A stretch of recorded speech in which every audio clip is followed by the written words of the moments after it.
देश के उभरते हुए चर्चित युवा नेता चंद्रशेखर, जिन्हें लोग चंद्रशेखर आज़ाद रावण के नाम से भी जानते हैं, पलामू में पहुंचे और यहां पलामू के युवाओं का जोश भरने का काम किया।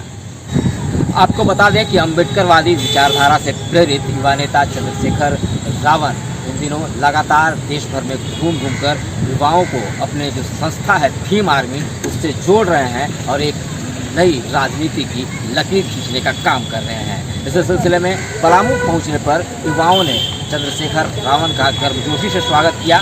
दुबिया खाड़ से ही शोभा यात्रा की शक्ल में हजारों की संख्या में युवा उनके साथ मौजूद हुए और वह खुली जीप में सवार होकर चंद्रशेखर रावण का काफिला जब अम्बेडकर पार्क पहुंचा तो यहाँ युवाओं का जोश देखते ही बन रहा था।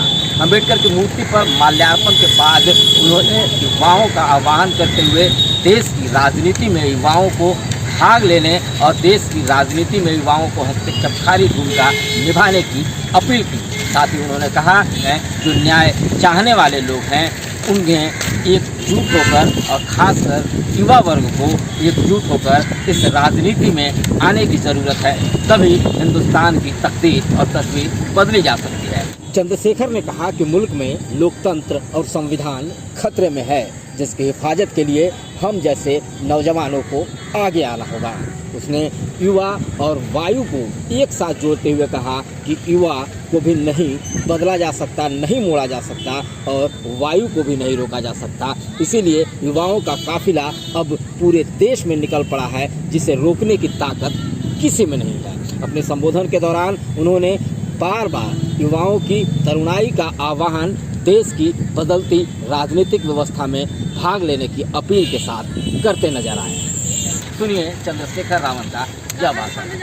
देखो, बाबा साहब अम्बेडकर ने कहा है कि अन्याय करने वाले से अन्याय सहने वाला ज्यादा दोषी होता है।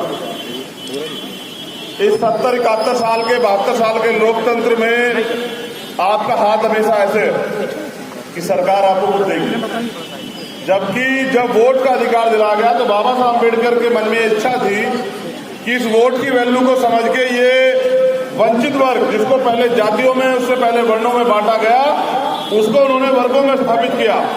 SC, ST, OBC, minority. उनको ये लगा कि जब ये पढ़ लिख लेगा समाज, एजुकेशन पे उन्होंने इतना बल दिया तो फिर ये एकजुट हो जाएगा और जब एकजुट हो जाएगा तो अपनी वोट का सही प्रयोग करके इस देश में राजनीतिक सत्ता हासिल करके अपनी तरक्की के रास्ते खोल देगा। इस देश में अपनी विचारधारा को, मानवता की विचारधारा को आगे बढ़ा देगा।